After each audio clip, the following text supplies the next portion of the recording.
नमस्कार दोस्तों, मैं हूं चंद्रिका केसरी और आप देख रहे हैं मेरा यूट्यूब चैनल चंद्रिका केसरी एक सोच। तो दोस्तों, आज नई एक खबर आई है। बांग्लादेश में इंडिया आउट का नारा लग रहा है। जैसे मालदीव में इंडिया आउट का नारा लगाकर वहां के म्यूजू सरकार वापस आई थी, उसी तर्ज पर अब बांग्लादेश में भी इंडिया आउट का नारा लग रहा है। तो दोस्तों, इंडिया आउट का नारा क्यों लग रहा है मालदीव की तरह? मालदीव को तो पता ही है कैसे भारत ने सबक सिखाया था। अब वही इसी तर्ज पर बांग्लादेश में भी इंडिया आउट का नारा लग रहा है। तो दोस्तों, क्यों इंडिया आउट का नारा लग रहा है, इसी पे चर्चा करेंगे आज। पहले बांग्लादेश का इतिहास जान लेना जरूरी है। 1971 में जब बांग्लादेश बना था तो उसमें भारत ने बहुत साथ दिया था बांग्लादेश बनाने में। फिलहाल जो बांग्लादेश में सरकार बनी हुई है, जो बैठी हुई है, वो भारत समर्थक है। वहाँ की प्रधानमंत्री शेख हसीना फिलहाल है। वो मानी जाती है कि शेख हसीना को माना जाता है कि वो भारत समर्थक है। शेख हसीना फिलहाल वहीं है। वहाँ की सरकार, अभी थोड़े दिन पहले चुनाव हुआ था तो शेख हसीना पूरी बहुमत से वहाँ की बांग्लादेश की सरकार बनी थी। तो फिलहाल शेख हसीना वहाँ की बांग्लादेश की प्रधानमंत्री है। शेख हसीना जिनके पिता मुजिबुर रहमान, शेख मुजिबुर रहमान वहाँ के बहुत प्रसिद्ध थे। वहाँ के पहले बहुत प्रसिद्ध थे। जैसे हमारे भारत में महात्मा गांधी को सर्वोपरि माना जाता है, वैसे वहाँ के शेख मुजिबुर रहमान थे जो शेख हसीना के पिताजी थे। शेख हसीना जी के पिता जो थे, उन्हीं के नेतृत्व में बांग्लादेश पाकिस्तान से टूटकर अलग हुआ था। तो अलग क्यों हुआ था उस वक्त की अब हम आपको बात बताते हैं। दोस्तों, क्यों हुआ था पता? जब हमारा देश 1947 में जब बंटवारा हुआ तो दो पाकिस्तान, एक पूर्वी एक दक्षिणी, दो एक पाकिस्तान के हिस्सा थे। तो जो पाकिस्तान का था वो बोल रहे थे कि जो बांग्लादेशी है ये सही मुसलमान नहीं है, बंगाली बोलते हैं, काले रंग इनका है और बंगाली है।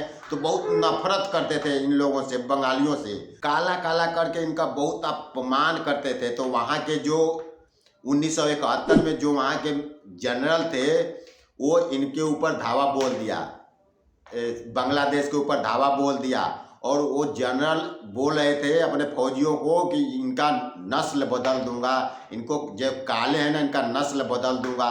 उनके जो फौजी आए थे बांग्लादेश में उनकी औरतों के साथ रेप करते थे। रेप करके फिर उन्हीं के, जिन औरतों का रेप करते थे, उन्हीं के बेटा को बोलते थे कि तुम इनका रेप करो। ऐसे ऐसे अत्याचार बंगालियों पर किए थे। तो बंगाली बहुत से लोग डर के मारे हमारे भारत में शरण लेने लगे थे। जो वहाँ के बंगाली थे वो डर के मारे भारत में शरण लेने लगे थे। उस वक्त हमारे देश की प्रधानमंत्री इंदिरा गांधी थी। तो 1971 में जब पाकिस्तान वाले बांग्लादेशियों पर जब अत्याचार करने लगे तो बांग्लादेशी बहुत से लोग भारत में शरण लेने लगे। तो उस वक्त भारत के जो प्रधानमंत्री थे वो बोले कि हम अपने ही लोगों को इस तरह मरते हुए नहीं देखना चाहते हैं, क्योंकि 1947 से पहले बांग्लादेश तो हमारे भारत का हिस्सा था।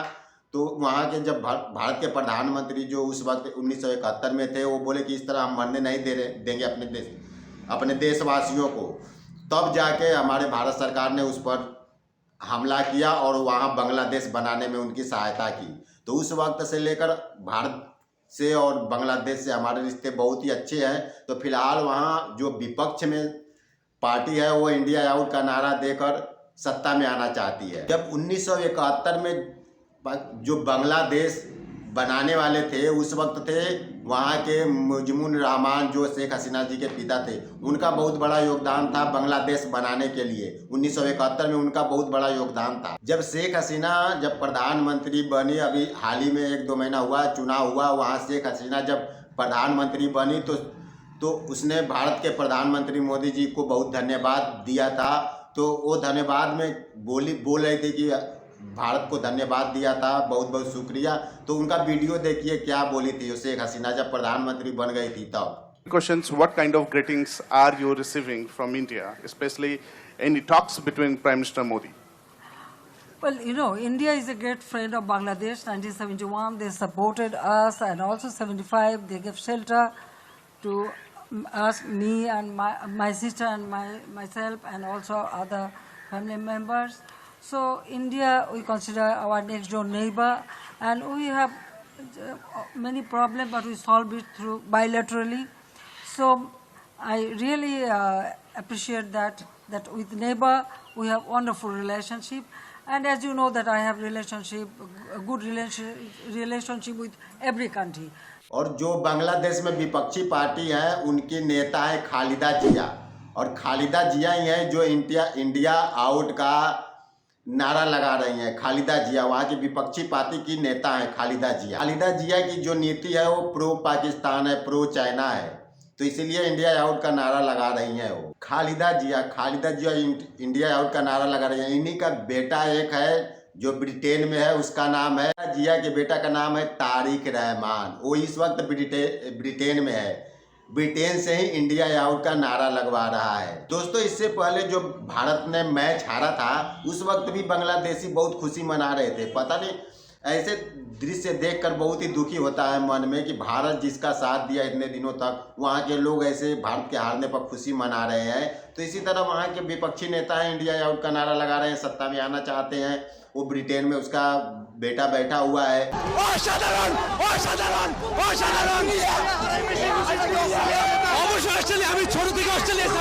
तो बांग्लादेशियों को समझना चाहिए कि इंडिया आउट करके क्या करेंगे, अपना ही नुकसान करेंगे। इंडिया हमारे साथ इतना अच्छा पार्टनर है। वैसे भी हमारे जयशंकर जी, विदेश मंत्री जयशंकर जी ने बोला था कि जियो पॉलिटिक्स में कोई परमानेंट दुश्मन नहीं होता है, ना ही परमानेंट कोई दोस्त होता है। तो जियो पॉलिटिक्स में सब ना परमानेंट कोई दोस्त होता है, ना परमानेंट कोई दुश्मन होता है। तो हमारे जयशंकर जी ने भी यही कहा था। तो आइए जयशंकर जी को सुनते हैं क्या कहते हैं वो। My response to the first question is, don't believe everything you read in the press. Second part of it is, trust Indian diplomacy.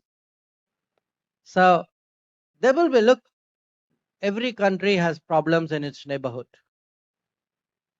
It's never as good as they say it is. It's never as bad as they say it is. There will be problems.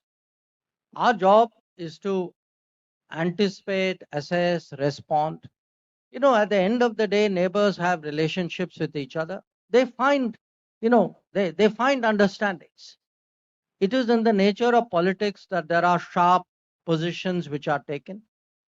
Diplomacy does not always go by that sharp position. It says, okay, I hear you. You said something very strong.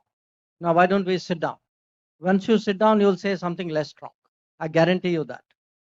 So our job is to look, hear it out, understand it, reason with people, find, something which works. Because at the end of the day, neighbors need each other. History and geography are very powerful forces. There is no escape from them. On your other question, Red Sea, you're a naval captain, so you know the importance of what I'm saying. The Indian Navy has deployed 10 ships today in that region, because we got a double problem. We got a piracy problem and we've got a missile drone problem. तो दोस्तों, ऐसी खबर सुन के बहुत ही दुख हो रहा है। तो हमारे भारत सरकार इस पर क्या फैसला लेती है।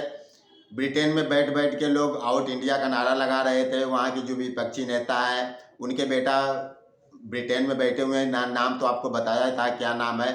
तो आगे देखते हैं इस पर क्या होता है। इंडिया आउट का नारा बांग्लादेशियों के मुंह से सुन के बहुत ही दुख लगता है। तो आइए आप आगे क्या होगा इस पर हमारी नज़र बनी रहेगी। जैसे ही इस पर कोई नई अपडेट आएगी तो हम आपके साझा करेंगे। तब तक के लिए जय हिंद।